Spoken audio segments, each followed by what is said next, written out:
வேதம் வாசிப்போம். தினம் ஒரு அதிகாரம். புதிய ஏற்பாடு. மார்க்கு எழுதின சுவிசேஷம் அதிகாரம் 12. பின்பு அவர் உவமைகளாய் அவர்களுக்கு சொல்லத் தொடங்கினதாவது: ஒரு மனுஷன் ஒரு திராட்சை தோட்டத்தை உண்டாக்கி அதை சுற்றிலும் வேலி அடைத்து ரசத்தொட்டியை உண்டு பண்ணி கோபுரத்தையும் கட்டி தோட்டக்காரருக்கு அதை குத்தகையாக விட்டு புறதேசத்துக்கு போயிருந்தான். தோட்டக்காரரிடத்தில் திராட்சை தோட்டத்து கனிகளில் தன் பாகத்தை வாங்கிக் கொண்டு வரும்படி பருவ காலத்திலே அவர்களிடத்தில் ஒரு ஊழியக்காரனை அனுப்பினான். அவர்கள் அவனை பிடித்து அடித்து வெறுமையாய் அனுப்பிவிட்டார்கள். பின்பு வேறொரு ஊழியக்காரனை அவர்களிடத்தில் அனுப்பினான். அவர்கள் அவன்மேல் கல்லெறிந்து தலையிலே காயப்படுத்தி அவமானப்படுத்தி அனுப்பிவிட்டார்கள். மறுபடியும் வேறொருவனை அனுப்பினான். அவனை அவர்கள் கொலை செய்தார்கள். வேறு அநேகரையும் அனுப்பினான்.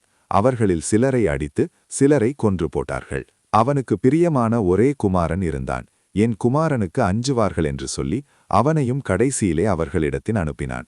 தோட்டக்காரரோ, இவன் சுதந்திரவாளி, இவனை கொலை செய்வோம் வாருங்கள், அப்பொழுது சுதந்திரம் நம்முடையதாகும் என்று ஒருவரோடொருவர் சொல்லிக்கொண்டு அவனை பிடித்து கொலை செய்து திராட்சை தோட்டத்துக்கு புறம்பே போட்டுவிட்டார்கள். அப்படி இருக்க திராட்சை தோட்டத்துக்கு எஜமான் என்ன செய்வான்? அவன் வந்து அந்த தோட்டக்காரரை சங்கரித்து திராட்சை தோட்டத்தை மற்றவர்களுக்கு ஒப்புக் கொடுப்பான் அல்லவா?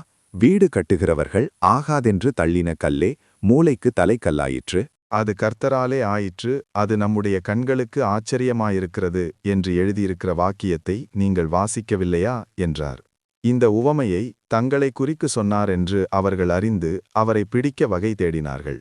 ஆகிலும் ஜனத்துக்கு பயந்து அவரை விட்டு போய்விட்டார்கள். அவர்கள் பேச்சிலே அவரை அகப்படுத்தும்படிக்கு பரிசேயரிலும் எரோதியரிலும் சிலரை அவரிடத்தில் அனுப்பினார்கள். அவர்கள் வந்து, போதகரே, நீர் சத்தியமுள்ளவர் என்றும் எவனை குறித்தும் உமக்கு கவையில்லை என்றும் அறிந்திருக்கிறோம். நீர் முகதாட்சிணியம் இல்லாதவராய் தேவனுடைய மார்க்கத்தை சத்தியமாய் போதிக்கிறீர். ராயனுக்கு வரி கொடுக்கிறது நியாயமோ அல்லவோ? நாம் கொடுக்கலாமோ கொடுக்கக்கூடாதோ என்று கேட்டார்கள். அவர்களுடைய மாயத்தை அவர் அறிந்து, நீங்கள் என்னை ஏன் சோதிக்கிறீர்கள்? நான் பார்க்கும்படிக்கு ஒரு பணத்தை என்னிடத்தில் கொண்டு வாருங்கள் என்றார். அவர்கள் அதை கொண்டு வந்தார்கள். அப்பொழுது அவர், இந்த சுரூபமும் மேலெழுத்தும் யாருடையது என்று கேட்டார். ராயனுடையது என்றார்கள். அதற்கு இயேசு, ராயனுடையதை ராயனுக்கும் தேவனுடையதை தேவனுக்கும் செலுத்துங்கள் என்றார். அவர்கள் அவரை குறித்து ஆச்சரியப்பட்டார்கள்.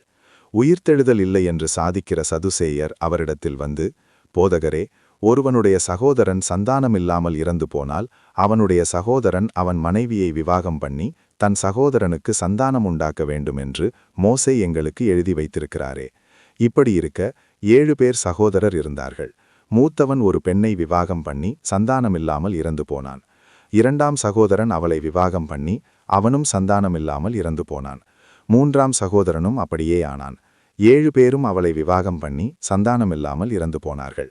எல்லாருக்கும் பின்பு அந்த ஸ்திரீயும் இறந்து போனாள். ஆகையால் உயிர்த்தெழுதலில் அவர்கள் எழுந்திருக்கும்போது அவர்களில் எவனுக்கு அவள் மனைவியாயிருப்பாள்? 7 பேரும் அவளை மனைவியாக கொண்டிருந்தார்களே என்று கேட்டார்கள். இயேசு அவர்களுக்கு பிரதியுத்தரமாக, நீங்கள் வேத வாக்கியங்களையும் தேவனுடைய வல்லமையையும் அறியாததினால் அல்லவா தப்பான எண்ணம் கொள்ளுகிறீர்கள். மரித்தோர் உயிரோடே எழுந்திருக்கும்போது கொள்வனையும் கொடுப்பனையும் இல்லை. அவர்கள் பரலோகத்தில் இருக்கிற தேவதூதரை போலிருப்பார்கள்.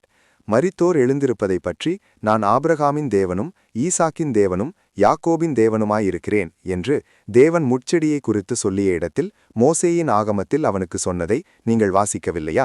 அவர் மரித்தோருக்கு தேவனாயிராமல் ஜீவனுள்ளோருக்கு தேவனாயிருக்கிறார். ஆகையால் நீங்கள் மிகவும் தப்பான எண்ணம் கொள்ளுகிறீர்கள் என்றார். வேதபாரகரில் ஒருவன் அவர்கள் தர்க்கம் பண்ணுகிறதை கேட்டு அவர்களுக்கு நன்றாய் உத்தரவு சொன்னாரென்று அறிந்து அவரிடத்தில் வந்து, கற்பனைகளிலெல்லாம் பிரதான கற்பனை எதுவென்று கேட்டான். இயேசு அவனுக்கு பிரதியுத்தரமாக, கற்பனைகளிலெல்லாம் பிரதான கற்பனை எதுவென்றால், இஸ்ரவேலே கேள், நம்முடைய தேவனாகிய கர்த்தர் ஒருவரே கர்த்தர். உன் தேவனாகிய கர்த்தரிடத்தில் உன் முழு இருதயத்தோடும் உன் முழு ஆத்துமாவோடும் உன் முழு மனதோடும் உன் முழு பலத்தோடும் அன்பு கூறுவாயாக என்பதே பிரதான கற்பனை. இதற்கு ஒப்பாயிருக்கிற 2ஆம் கற்பனை என்னவென்றால், உன்னிடத்தில் நீ அன்பு கூறுவது போல் பிறனிடத்திலும் அன்பு கூறுவாயாக என்பதே. இவைகளிலும் பெரிய கற்பனை வேறொன்றுமில்லை என்றார். அதற்கு வேதபாரகன், சரிதான் போதகரே, நீர் சொன்னது சத்தியம். ஒரே தேவன் உண்டு, அவரை தவிர வேறொரு தேவன் இல்லை. முழு இருதயத்தோடும் முழு மனதோடும் முழு ஆத்துமாவோடும் முழு பலத்தோடும் அவரிடத்தில் அன்பு கூறுகிறதும் தன்னிடத்தில் அன்பு கூறுகிறது போல் பிறனிடத்தில் அன்பு கூறுகிறதுமே சர்வாங்க தகனம் முதலிய பலிகளை பார்க்கிலும் முக்கியமாயிருக்கிறது என்றான். அவன் விவேகமாய் உத்தரவு சொன்னதை இயேசு கண்டு, நீ தேவனுடைய ராஜ்யத்துக்கு தூரமானவன் அல்ல என்றார். அதன் பின்பு ஒருவனும் அவரிடத்தில் யாதொரு கேள்வியும் கேட்க துணியவில்லை. இயேசு தேவாலயத்தில் உபதேசம் பண்ணுகையில் அவர், கிறிஸ்து தாவீதின் குமாரனென்று வேதபாரகர் எப்படிச் சொல்லுகிறார்கள்? நான் உம்முடைய சத்துருக்களை உமக்கு பாதபடியாக்கி போடும் வரைக்கும் நீர் என்னுடைய வலது பாரிசத்தில் உட்காரும் என்று கர்த்தர் என் ஆண்டவரோடே சொன்னார் என்று தாவீது பரிசுத்த ஆவியினாலே சொல்லியிருக்கிறானே. தாவீதுதானே அவரை ஆண்டவர் என்று சொல்லியிருக்க, அவனுக்கு அவர் குமாரனாயிருப்பது எப்படி என்றார். அநேக ஜனங்கள் அவருடைய உபதேசத்தை விருப்பத்தோடே கேட்டார்கள். பின்னும் உபதேசம் பண்ணுகையில் அவர்களை நோக்கி, நீண்ட அங்கிகளை தரித்துக்கொண்டு திரியவும், சந்தைவெளிகளில் வந்தனங்களை அடையவும், ஜெப ஆலயங்களில் முதன்மையான ஆசனங்களில் உட்காரவும், விருந்துகளில் முதன்மையான இடங்களில் இருக்கவும் விரும்பி, விதவைகளின் வீடுகளை பட்சித்து, பார்வைக்கு நீண்ட ஜெபம் பண்ணுகிற வேதபாரகரை குறித்து எச்சரிக்கையாயிருங்கள், அவர்கள் அதிக ஆக்கினையை அடைவார்கள் என்றார். இயேசு காணிக்கை பெட்டிக்கு எதிராக உட்கார்ந்து ஜனங்கள் காணிக்கை பெட்டியில் பணம் போடுகிறதை பார்த்து கொண்டிருந்தார். ஐஸ்வர்யவான்கள் அணிகள் அதிகமாய் போட்டார்கள். ஏழையான ஒரு விதவையும் வந்து ஒரு துட்டுக்கு சரியான 2 காசை போட்டாள்.